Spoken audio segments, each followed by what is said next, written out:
عالمی منظر پر پاکستان کی جو کوششیں ہیں ان کے لیے ایک اور فیٹ، ایک اور اعزاز۔ عالمی جریدے فائنینشل ٹائمز نے پاکستان کو عالمی سیاست کی نئی گریٹ گیم میں اہم درمیانی طاقت قرار دیا ہے۔ پاکستان جس طرح سے ابھر رہا ہے مختلف ممالک سے تعلقات، اور خاص کر امریکہ، چین، دو اہم بڑی طاقتوں کے ساتھ بیک وقت تعلقات، اور اس کے علاوہ دیگر اہم ممالک جو کہ دنیا کے ہیں ان کے ساتھ بڑی اچھی ریلیشن شپ شیئر کرنے کے اوپر پاکستان کو دنیا میں ایک خاص پوزیشن اور اس کے اوپر پاکستان کی بڑی چرچا ہے۔ لیکن اس کے ساتھ ساتھ ایک بڑا عجیب و غریب پیراڈاکس ہے کہ اگر گھر کے اندر پاکستان میں کے داخلی معاملات کو دیکھیں تو سیاسی بحران بھی نظر آتا ہے، شکوے شکایات گلے اور معاشی چیلنجز کا بھی حکومت کو سامنا ہے۔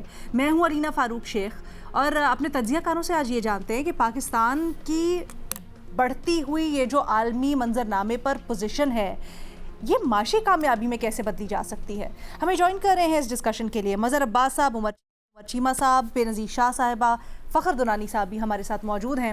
فخر، آپ سے سب سے پہلے ہم جاننا چاہتے ہیں اس وقت دارالحکومت میں کیا چل رہا ہے؟ آئی انڈرسٹینڈ اس وقت ساری کی ساری جو توجہ ہے وہ مرکوز ہے خارجہ معاملات کے اوپر، لیکن کیا اس بارے میں بھی سوچا جا رہا ہے کہ اس کو کس طرح سے کنورٹ کیا جا سکتا ہے فائنینشیل بینیفٹ کے لیے بھی؟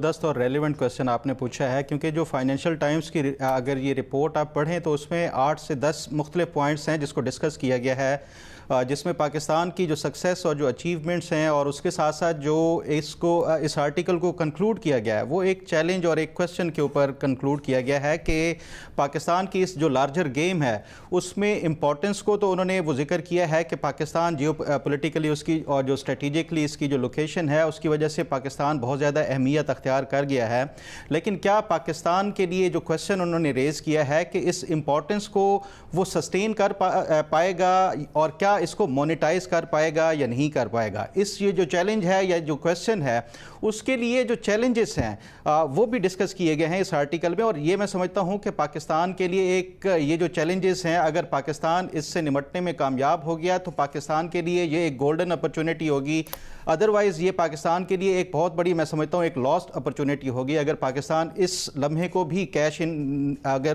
پاکستان نہیں کروا پاتا۔ اور جو چیلنجز ہیں خاص طور پہ اس میں دو چیزوں کا امپورٹنٹلی جو ہے انہوں نے ذکر کیا ہے۔ ایک تو یہ کہ پاکستان جو ہے بطور ایک اس ریجن کے اندر ایک کنیکٹر کے طور کے اوپر کام کر سکتا ہے کہ پاکستان جو سینٹرل ایشین سٹیٹس ہیں ان کا اور اس کے ساتھ ساتھ عربین سی کے ساتھ ان کا جو لنک ہے اس کو اسٹیبلش کر کے اور پاکستان اس سے کیش ان کروا سکتا ہے۔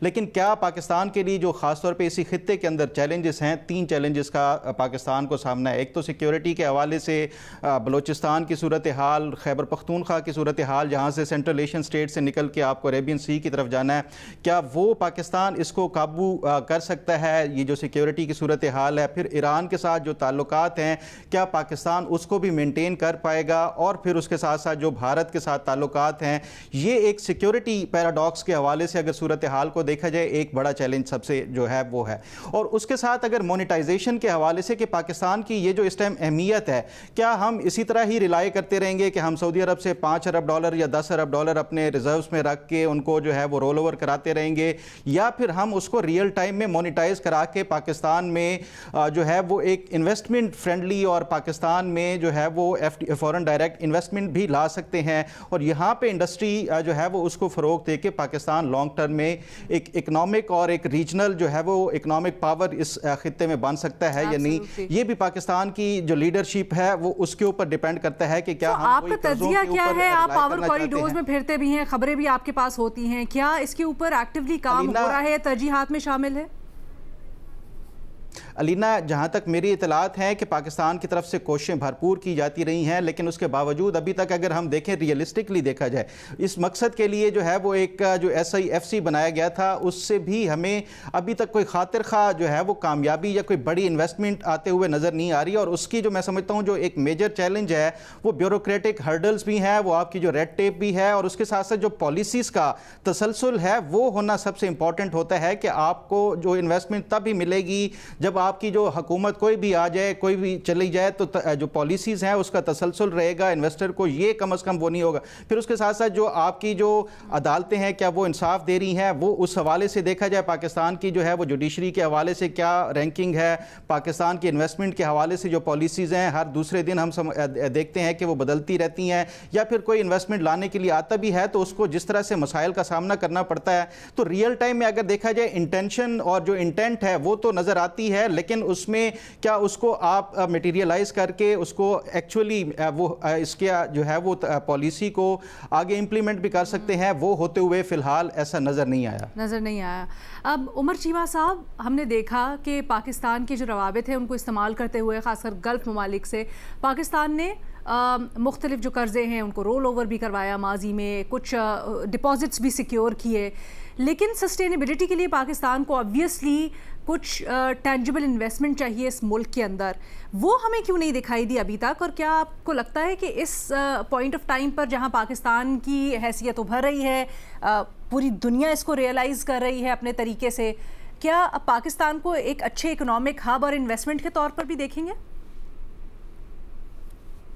علینا, جو ابھی اس ٹائم پاکستان کی سچویشن ہے, میرا خیال ہے کہ ہمیں ماضی میں بھی کئی ایسے مواقع آئے کہ جدھر ہماری اہمیت بہت زیادہ بڑھ گئی. ہاں, یہ ضرور ہے کہ اس دفعہ شاید ہم نے بہت زیادہ اپنے آپ کو کیش بھی کرایا, ہم بہت زیادہ سپاٹ لائٹ میں بھی ہیں, اور کئی چیزیں بھی مل گئیں کہ اوورآل جو ایک انٹرنیشنل سچویشن ڈیولپ ہوئی, اور اس سے پہلے جو ہمارا پروفائل بنا ہوا تھا, جو مئی میں ہمارا ایک انڈیا کے ساتھ انکاؤنٹر ہوا, تو اس کے بعد یہ آلریڈی سپاٹ لائٹ میں تھے, اور پھر جو ہے سینٹر سٹیج میں بھی آگے جب ایران کی صورتحال خراب ہوئی. اب یہ ہے کہ مجھے لگتا ہے کہ پاکستان کے کچھ ایسے کیپیسٹی کے ایشوز ہیں کہ جیسے ہم ایک خاص حد تک پرواز کرنے کے بعد نا آگے جا نہیں پاتے. یعنی کہ میں جب ماضی میں دیکھتا ہوں تو مجھے ایسے ہی لگتا ہے کہ جب بھی ہمارے پاس اپرچونٹی آئی تو ہم نے اس کو ایک, ہمارے لیے جو بیسٹ کے سینیریو تھا وہ یہی تھا کہ جیسے کوئی 4 دن اگر گھر میں سبزی پکتی ہے نا تو کوئی 4 دن مٹن بن جائے. اس سے آگے ہم نے یہ نہیں سوچ پائے کہ ہم کوئی بکریاں اپنی خود رکھ سکتے ہیں, کوئی سیلف سفیشینٹ ہو سکتے ہیں, یا جو ہمیں پیسے دے رہے ہیں آج گوشت پکانے کے لیے اگر وہ کل نہیں بھی رہتے تو کیا ہم خود بھی کھا سکتے ہیں, یا آگے پھر آپس میں ایک دوسرے کی طرف بھاگیں گے یا کھائیں گے. وہ ادھر یہ ہمارا ایک بہت بڑا ایک چیلنج ہے, بہت بڑا ایک گیپ ہے. وہ جو میں سمجھاؤں وہ یہ ہے کہ دیکھیں, بات یہ ہے کہ پاکستان کا ایک پرسیپشن پوری دنیا میں کوئی ایسا نہیں ہے کہ وہ انویسٹمنٹ کے حوالے سے ایک سیف ہیون ہے. یہ ہماری پرسیپشن نہیں بلڈ ہوئی ہے ہمارے بارے میں نا. ہمارے بارے میں انفارچونیٹلی جو خبریں جاتی رہیں وہ پولیٹیکل کرائسس, وہ مارشل لا کے حوالے سے, اور پچھلے 20 سال سے وہ ٹیررزم کے حوالے سے جاتی رہی. تو لہٰذا جس نے بھی آنا ہے اس نے دل بڑا کر کے آنا ہے, اور اگر کسی کے پاس انڈیا اور پاکستان آپشن ہے, یا یہ ہے کہ وہ مڈل ایسٹ میں اور پاکستان میں کسی جگہ پر جا سکتا ہے, تو ان کی پریفرڈ ڈیسٹینیشن وہ ہوگی جو ریلیٹیولی سیف ہو, جدھر پہلے لوگ جا رہے ہیں. ہاں, اگر کسی نے پاکستان آنا ہے تو اس کے لیے اس کو آپ کو انسینٹیو دینا پڑے گا. اگر وہ کسی جگہ پہ 20% اس کو وہ پرافٹ بنا رہا ہے, اگر پاکستان میں 40% بناتا ہے تو وہ کہتا ہے کہ رسک از ورتھ ٹیکنگ. دوسرا یہ ہوتا ہے کہ گورنمنٹ کو اس طرح کی کوئی انسینٹیو دے سکتی ہے, کوئی ٹیکس ہالیڈیز, کہ آپ ادھر آئیں فلان جگہ پر انویسٹمنٹ کریں, 10 سال آپ کو ٹیکس نہیں لگے گا. وہ ہمارے سر پر IMF بھی بیٹھی ہوئی ہے. IMF والے جو ہیں وہ جب دیکھتے ہیں وہ کہتے ہیں کہ نہیں آپ یہ بھی نہیں کر سکتے, فلان بھی نہیں کر سکتے. تو ہماری کچھ اس طرح کی کنسٹرینٹس بھی ہیں, ہمارے پرسیپشن کے ایشوز بھی ہیں, ہمارے اسٹرکچرل ایشوز بھی ہیں. تیسری بات یہ ہے کہ جب کوئی انویسٹر آتا ہے باہر سے, وہ چاہتا ہے کہ میرا کوئی لوکل بھی ادھر پارٹنر ہو. ادھر جو ہے ہمارے کیپیسٹی کے ایشوز آ جاتے ہیں, یا ادھر سے بندے آلریڈی بھاگ رہے ہوتے ہیں, وہ کہتے ہیں یار نہیں پاکستان نہیں آنا. ٹھیک ہے, میرا خیال ہے ہمیں اس پہ اس انوائرمنٹ کو مزید انیبل کرنے کی ضرورت ہے. ہم نے یہ دیکھا ہے کہ جو ہمیں ایک خارجہ محاذ پر جو ایک فتوحات ہوئی ہیں, ہمارا یہ تاثر تھا کہ اگر یہ ہوتی, یہ پہلے ہماری ایک ہائپوتھیسس تھا کہ پاکستان میں. عمر چیمہ صاحب, آپ کی باتوں سے ایسا تاثر جا رہا ہے کہ ایک جال ہے مسئلے مسائل کا, لیکن اسی جال کو تھوڑا سا ہٹانے کے لیے, بلکہ اس سے نیویگیٹ کرنے کے لیے آپ نے بھی حوالہ دیا کہ 1 ونڈو آپریشن شروع کیا گیا تھا, وہ بھی نہیں دے سکا ریزلٹس. کیوں؟ نہیں وہ نہیں دے سکا نا, میں اسی لیے یہ بات کر رہا ہوں. تو کور ایشو کیا ہے؟ کوئی ایک پرابلم کیا ہم آئیڈینٹیفائی کر سکتے ہیں یا ہم ایسے ہی سمجھے کہ پورا یہ جو جال ہے ابھی تک ہم اس سے نیویگیٹ نہیں کر سکتے؟ علینا ایک تو پرسیپشن کا ایشو ہے. دوسرا اگر جو ادھر آئے گا وہ کہے گا کہ میں اگر انڈیا کی نسبت پاکستان جاتا ہوں تو مجھے ایکسٹرا فائدہ بتائیں کہ کیا ہے. ایک یہ چیز ہے. تیسرا یہ ہے کہ ہمیں جو پاکستان میں انویسٹمنٹ چاہیے وہ ہمیں کوئی ایسی انڈسٹری چاہیے جس کی ایکسپورٹ ہو. یہ نہیں کہ وہ ادھر پاکستان سے کوئی فاسٹ فوڈ والے آ جائیں یا کوئی تیل والے آ جائیں ادھر پاکستان کو بیچیں گے, تو جب انہوں نے پرافٹ کو ریپیٹریٹ کرنا ہوتا ہے تو وہ پھر ڈالر باہر لے کر جاتے ہیں. بے نظیر شاہ صاحبہ, آپ کی کیا اس کے اوپر تجزیہ تبصرہ ہے؟ علینا میری جو ریڈنگ ہے وہ یہ ہے کہ آئیڈیاز بہت زیادہ ہے اس وقت. ابھی جیسے آج کل میڈیکل ٹورزم کی بات ہو رہی ہے کہ میڈیکل ٹورزم کا سسٹم شروع کیا جا سکتا ہے. جیسے ابھی عمر بات کر رہے تھے, SIFC کی پہلے بات ہو رہی تھی, 1 ونڈو آپریشن چاہیے. آئیڈیاز بہت زیادہ ہے اور بات آپ کی بالکل درست ہے کہ ہماری فورن پالیسی بہت اچھی رہی ہے لیکن ٹرانسلیٹ نہیں کر سکی, انویسٹمنٹ نہیں آ سکی پچھلے 1-8 سال میں, ایکسپورٹس نہیں بڑھ سکی.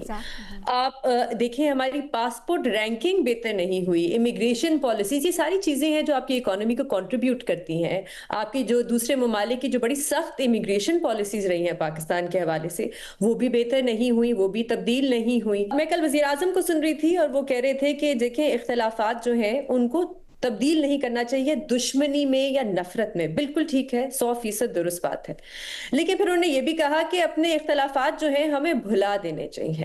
اگر یہ تاثر ہے بیرونی دنیا میں کہ پاکستان میں اتھارٹیرین نظام ہے اور پاکستان میں وہی ہوتا ہے جو ریاست چاہتی ہے, تو پھر تو آسان ہو جانے چاہیے نا معاملات. علینا اتھارٹیرینزم میں بھی کوئی اکاؤنٹیبلٹی تو ہونی چاہیے نا, کوئی میکنزم تو ہونے چاہیے کہ اگر آپ انویسٹمنٹ کریں گے اور کل کو آپ کی انویسٹمنٹ ڈوب جائے یا کوئی مسئلہ بن جائے تو آپ کس کو اکاؤنٹیبل ٹھہرائیں گے, کون جواب دہ ہوگا؟ اس نظام میں تو اس سوال کا جواب کوئی بھی نہیں دینا چاہتا.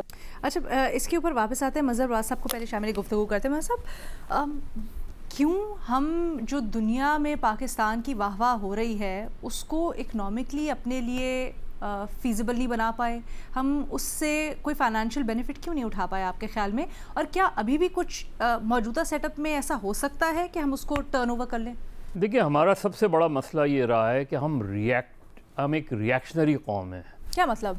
ریئیکشنری قوم سے مراد یہ کہ ہم ریئیکٹ کرتے ہیں, ہم ایکٹ نہیں کرتے. یعنی ہمارا کوئی ویژن ایز سچ نظر نہیں آتا. ایک سچویشن بنی, اس سچویشن میں ہماری واہ واہ ہو گئی, پھر ایک سچویشن بنے گی جس میں ہمیں Pakistan most dangerous country declare کر دیا جائے گا. اللہ نہ کرے. ہم مطلب یہ رہا ہے نا, آپ کے ساتھ رہا ہے نا یہ, تو ہماری کوئی ویژن نظر نہیں آتا کہ کوئی ویژنری لیڈر ہو جو آگے کے 50-100 سال دیکھ رہا ہو کہ پاکستان کہاں جائے گا. دوسرا, ہمارے 3 بہت بڑے ایشوز ہیں. ایک کیپیسٹی کا ایشو, ایک کمپٹنس کا ایشو, اور پھر کرپشن. یہ جو ہمارے یہاں جو بھی پلان اگر آپ بنائیں بھی, کیوں ہم ہر سال IMF کے پاس جاتے ہیں؟ کتنے دنیا میں ملک ہیں جو ہر سال IMF کے پاس جاتے ہیں؟ ذرا اس کی لسٹ اٹھا لیں. اور ہم کیوں نہیں کسی شعبے میں بھی ہم آگے کیوں نہیں بڑھ پا رہے؟ جو اکنامکلی اگر آپ دیکھیں کون سی انویسٹمنٹ آپ کس جگہ کر رہے ہیں. ایون اگر ہم ٹورزم کو لے لیں تو ٹورزم آپ کے کہاں ہوگی جہاں سیکیورٹی ایشوز ہوں؟ کیسے آپ ٹورزم کو فروغ دیں گے اگر آپ کے یہاں سیکیورٹی ایشوز ہیں اس میں؟ تو آپ کا ایسٹرن بارڈر بھی انسیکیور ہے, آپ کا ویسٹرن بارڈر بھی انسیکیور ہے. ہم نے اب یہ ایک لمبی بحث ہے کہ اگر ہمارے پاکستان اور بھارت کے تعلقات اچھے ہوتے تو آج صورتحال شاید بڑی مختلف ہوتی, اور اس کے دونوں ایکسٹریمز ہیں اس میں. لیکن اس سے ہٹ کر بھی کیا ہمارا ایک اب دیکھیں نا, ایک زمانہ تھا کہ ہمارے 5 سالہ منصوبہ ہوتا تھا. اب تو ہمارا ہر سال کا ایک منصوبہ ہوتا ہے. ہر سال ہمیں شہباز شریف صاحب یہ نوید دیتے ہیں کہ اگلے سال ہم IMF کے پاس نہیں جائیں گے, لیکن پھر جاتے ہیں. اس کا مطلب یہ ہے کہ آپ کام نہیں کر پا رہے, آپ اپنی اکنامک پالیسی کو صحیح معنوں میں انفورس نہیں کر پا رہے. آپ کو جو اتنی اپارچونٹی ملی ہے ایکسپلور کرنے کی, اس کے باوجود بھی آپ ایکسپلور نہیں کر پا رہے, اور وہ انویسٹر نہیں آ رہا پاکستان, اس لیے کہ وہ انسیکیور فیل کرتا ہے. کیوں انسیکیور فیل کرتا ہے؟ پہلی چیز یہ کہ اسے یہ پتہ ہی نہیں ہوتا یہ حکومت کل رہے گی یا نہیں رہے گی, کوئی بھی حکومت ہو. تو آپ کے یہاں ایک سرٹنٹی نہیں ہے کہ یہ پالیسی چلتی رہے گی. یہ حکومت چلتی رہے گی, یہ کم سے کم اپنے 5 سال پورے کرے گی. اور بعض ہوتی ہیں نیشنل پالیسیز, ایسی پالیسیز جو کوئی حکومت آئے جائے وہ پالیسی اپنی جگہ برقرار رہتی ہیں اور وہ چلتی رہتی ہیں. تو چونکہ ہمارے پاس ایسا کوئی پلان نہیں ہے, ہمارے پاس ایسا کوئی ویژن نہیں ہے, اس وجہ سے ہمیں جو اپارچونٹیز ملتی ہیں اس سے فائدہ اٹھانے کی کیپیسٹی ہمارے یہاں نظر نہیں آتی. ہمارے یہاں جو بھی لیڈر آتا ہے, جو بھی حکومت آتی ہے, وہ صرف اپنے ٹینیور کو, اپنے 5 سال کو سامنے رکھ کے کام کرتی ہے. ایک ولنریبل ڈیولپمنٹ کا ہم ایک پروگرام بنا لیتے ہیں کہ لوگوں کو نظر آئے کہ ہاں جو ہے یہ بڑی اچھی لائٹس لگی ہیں, بڑی اچھی لگی ہیں, لیکن جو بیسک چیزیں ہیں اس کی طرف ہماری کوئی توجہ نہیں ہے. اور یہی وجہ ہے کہ ہم ایسے مواقع سے بھی فائدہ نہیں اٹھا سکتے کہ جس سے ہمیں فائدہ اٹھانے سے ہماری ترقی کی راہیں کھل جائیں گی. تو ہمارا نیرو ویژن ہے, ہماری جو کیپیسٹی ہے وہ کہاں اس طرح کے چیزوں سے فائدہ اٹھانے کی ہے ہی نہیں. ہمارے یہاں جو لوگ پالیسی میکرز ہیں, جو ہماری سول سرونٹس ہیں, ان کی یہ کیپیسٹی اور یہ کرپشن کی جو صورتحال ہے وہ اس حد تک خراب ہو گئی ہے کہ آپ کے پاس پیسہ آئے بھی تو وہ پیسہ اس جگہ خرچ ہوتا ہی نہیں جس جگہ کے لیے پیسہ آتا ہے. اچھا میں صاحب, جب آپ بار بار لانگ ٹرم پلاننگ کی بات کرتے ہیں تو میرے ذہن میں یہ اڑان پاکستان پروگرام یا ویژن پاکستان میں پیکیج جب اس کو کر دیا گیا ہے, وہ تو بڑا طویل 10 سے 15 سے 20 سال کا منصوبہ بنایا ہے اس حکومت نے, لیکن وہ بھی کیوں ایگزیکیوٹ نہیں ہو پایا؟ یہ صرف آپ سے نہیں بلکہ پورا پینل پلیز. دیکھیے آپ لینا, یہ دیکھیں نا, ہم نے ایک زمانے میں یلو اسکیم شروع کی تھی. کیا تھی وہ یلو کیب اسکیم؟ اس کی کوئی پلاننگ ہوئی تھی کہ بینک سے آپ پیسہ لے کے, بینک سے آپ ٹیکسیز لے کے آپ ان کو آدھے سے زیادہ پتہ چلا کہ لوگوں نے پیسے ریٹرن. چلے سر وہ بڑا اسپیسیفک یہ جو میں ایک لائن سے بتا رہا ہوں, آپ بے نظیر انکم سپورٹ پروگرام لے لیں آپ, تو ہم شارٹ ٹرمز پالیسیز بناتے ہیں. اچھا مزید بات کرتے ہیں ایک بریک کے بعد. Welcome back. جب ہم لانگ ٹرم پالیسی کی بات کرتے ہیں تو ایک اڑان پاکستان یا پاکستان ویژن کے نام سے ایک ریفارم پروگرام دیا گیا اس حکومت کی طرف سے, وہ بھی کام کیوں نہیں کر سکا؟ بے نظیر کی پہلے رائے جان لیتے ہیں. اگر آپ پالیسیز بنائیں خود سے بیٹھ کے اور کسی کو اعتماد میں نہ لیں, اب امپلیمنٹ پالیسیز تو لوگوں نے ہی کرنی ہے نا, تو اگر آپ ڈیبیٹ نہ کرائیں پارلیمنٹ میں, سب کو ایک ساتھ لے کے نہ چلیں, تو امپلیمنٹ تو نہیں ہوں گی. بس پالیسیز آپ بناتے رہیں گے, آن پیپر وہ بنتی رہیں گی اور وہ کبھی امپلیمنٹ نہیں ہوں گی. چیمہ صاحب. علینا, میں جو ایک پرابلم سمجھتا ہوں وہ یہ ہے کہ ہم پالیسیز ایک انویسٹر کے لیے نہیں بناتے, ہم پالیسیز عوام کے لیے بناتے ہیں. عوام کا مطلب یہ ہے کہ ایک جیسے ہوتا ہے نا اخ چبوئی جیسے کہتے ہیں, یعنی کہ ایک پبلک کنزمپشن کے لیے, یا یہ ہے کہ ہم کچھ کر رہے ہیں. ہمارے ہاں جو ہے وہ ایک بزی نظر آنا زیادہ امپورٹنٹ ہے بجائے اس کے کہ کوئی ڈیلیور کرنا.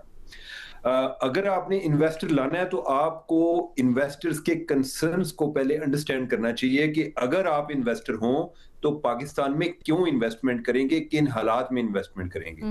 اگر جب تک آپ یہ چیزوں کو ایڈریس نہیں کرتے, کوئی بندہ پاکستان میں نہیں آئے گا.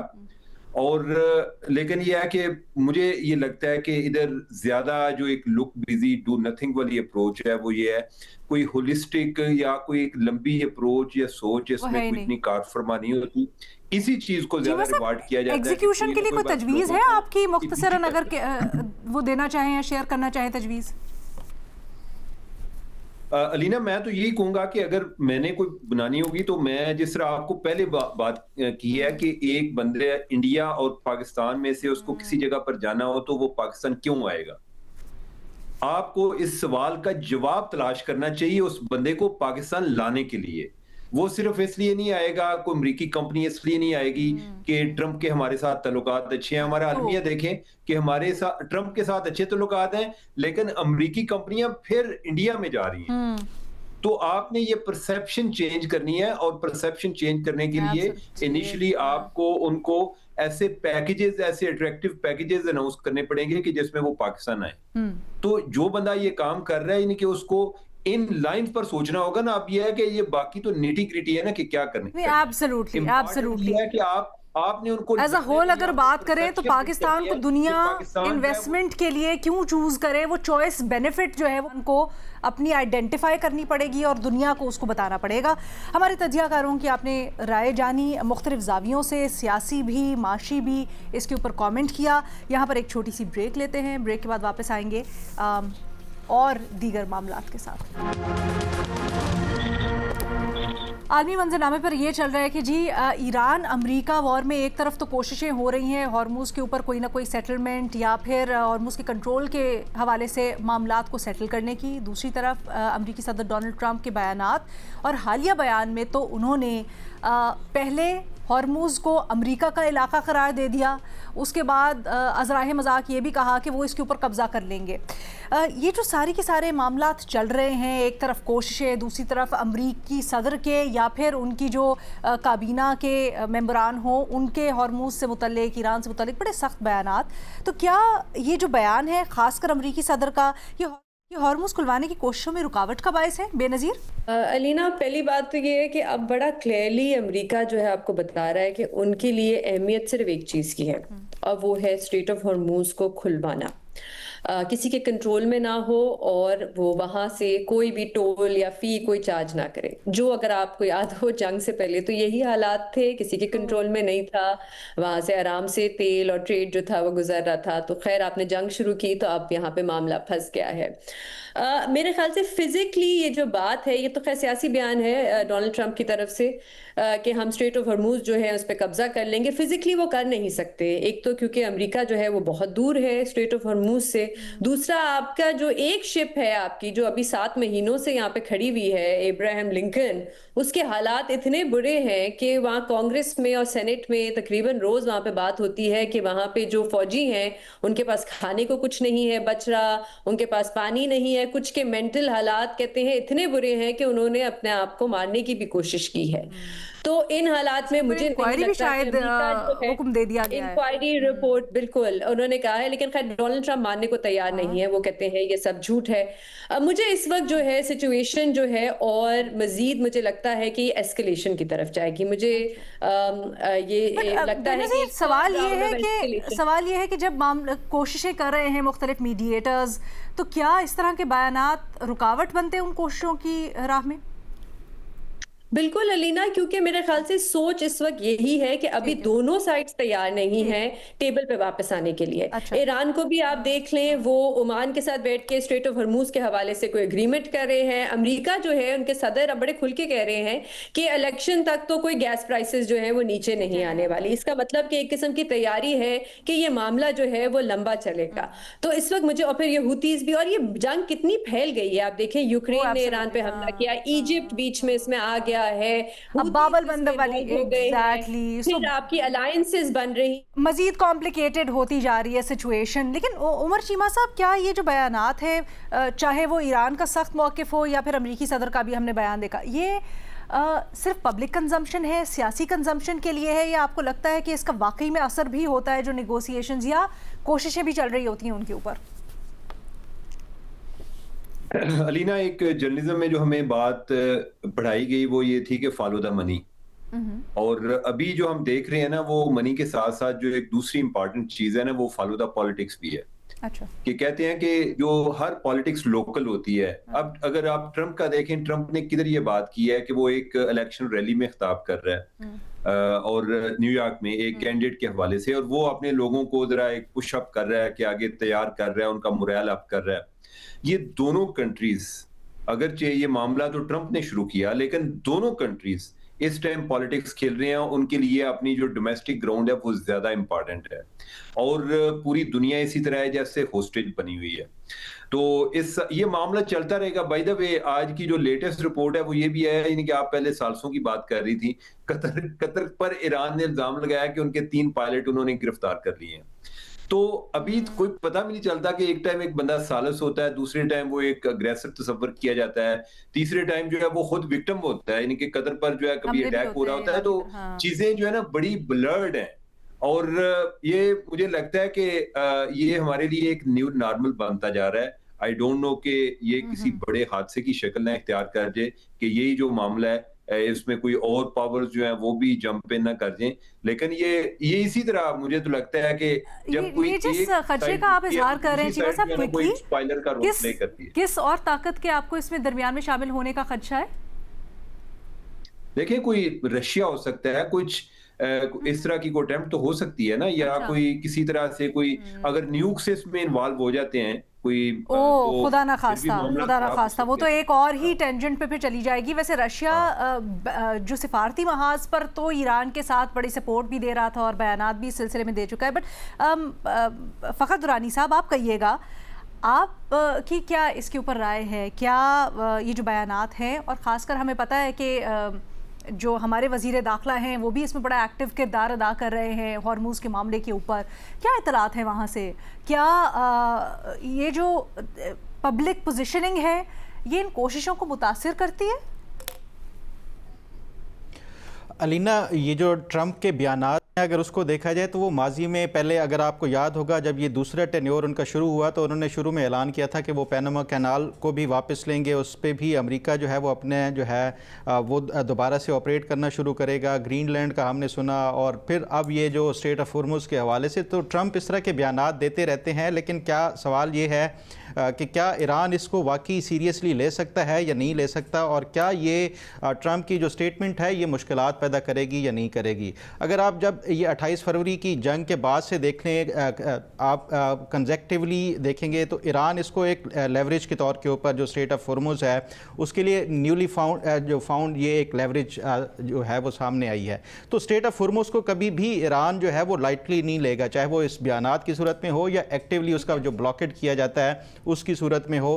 تو اس لیے میں سمجھتا ہوں کہ یہ جو ٹرمپ کے اس طرح کے بیانات ہیں یہ آگے خاص طور پہ جو نیگوسیشنز ہیں اس میں بھی مشکلات پیدا کریں گے. اور دوسری جو سب سے امپورٹنٹ چیز ہے وہ یہ ہے کہ جو ٹرمپ کہہ رہے ہیں کہ وہ اس کے اوپر قبضہ کر لیں گے. اسٹریٹ آف ہارموز کا ہم نے دیکھا ہے کہ اس کی ناکہ بندی تو ہم نے دیکھی ہے, امریکہ نے بھی کی ہے بلاکیڈ ایران کے حوالے سے, یا ایران نے انٹرنیشنل ٹریڈ کے لیے بھی کیا ہے. بلاکیڈ کرنا آسان ہے لیکن اس کو پرماننٹلی جو کھولے رکھنا یا کھلوائے رکھنا یہ ٹرمپ کے لیے چیلنج ہوگا, کہ اگر وہ یہ کہتے ہیں کہ وہ اس کے اوپر قبضہ کر کے امریکی تسلط اس کے اوپر قائم کریں گے, یہ ممکن پریکٹیکلی بھی دیکھا جائے تو یہ ممکن نہیں نظر آتا آپ کو. لیکن یہ ڈیفینیٹلی متاثر ضرور کرے گا جو کوششیں ہو رہی ہیں اس کو کھلوانے کے لیے. مظہر عباس صاحب کیا آپ اس سے اتفاق کرتے ہیں؟ دیکھیے بیٹل آف نروز ہے. اب جو فل فلیش جنگ تھی اس کا ہم نے دیکھ لیا, اس میں ایران میں تباہی بہت ہوئی لیکن ایران فاتح رہا. اور اس وقت جو ڈونلڈ ٹرمپ کے اس کے بعد کی جو صورتحال ہے اس میں بھی لگتا ہے کہ ڈونلڈ ٹرمپ جو شاید ایکسپیکٹیشن تھی ان کی کہ شاید وہ ایران کو فتح کر لیں گے یا ایران کو تباہ کر دیں گے یا ایران کی رجیم چینج ہو جائے گی, وہ سارے جو ان کے ٹارگٹ تھے وہ سارے ٹارگٹ جو ہے وہ کاؤنٹر ہو گئے. اور اب اس کے بعد یہ اپنا ہرمز والا جو ایشو ہے یہاں وہ یہ کوشش کر رہے ہیں.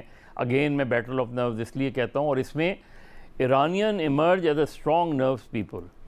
ان کی نروز بہت اسٹرانگلی رہیں, اور ہم نے دیکھا کہ اسرائیل تو اس کے بعد جو پہلی جنگ ہوئی اس کے بعد سے اسرائیل نے ایران پہ پھر دوبارہ اٹیک نہیں کیا. لبنان والی سچویشن بھی آلموسٹ ختم ہوتی نظر آئی اس میں.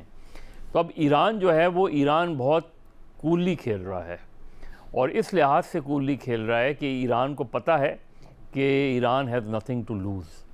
ان کی جو بھی پرابلمز ہیں, جو بھی اکنامک وہ ہیں, وہ اپنی جگہ ہیں, لیکن انہیں یہ پتہ ہے کہ امریکنز جو ہے ڈونلڈ ٹرمپ کو مسلسل اننروڈ کیے جا رہے ہیں. کبھی ڈونلڈ ٹرمپ ایک بیان دیتے ہیں, کبھی دوسرا بیان دیتے ہیں, اور خود امریکہ کے اندر یہ سوالات بڑے سنگین اٹھ گئے ہیں کہ اس جنگ میں ہمیں جانا بھی چاہیے تھا یا نہیں جانا چاہیے تھا اس میں. تو آج کی جو سچویشن ہے, آج جو سچویشن کھڑی ہے اس وقت, اس میں تو یہ ہے کہ ایک اسٹیٹس کو ہے. یہ امریکہ اپنے دعوے کر رہا ہے, ایران اپنی پوزیشن پہ کہ وہ ابنائے ہرمز اس طرح نہیں کسی کو ہینڈ اوور کرے گا. اور وہ اگین وہ اس چیز کے لیے پہلے دن بھی تھے, اب بھی کہہ رہے تھے کہ ایک وسیع جو ہے ایگریمنٹ کی ضرورت ہے, صرف ایم او یو سے کام نہیں ہے. تو اب تک جو صورتحال ہے, اب امریکہ اس سے زیادہ اور کیا کر سکتا ہے, کیسے کرے گا امریکہ کنٹرول ابنائے ہرمز کو؟ تو میرا خیال ہے اپیرنٹلی جو لگتا ہے وہ یہ کہ ڈونلڈ ٹرمپ شکست کھا گئے ہیں, شکست تسلیم کرتے ہوئے ہچکچا رہے ہیں.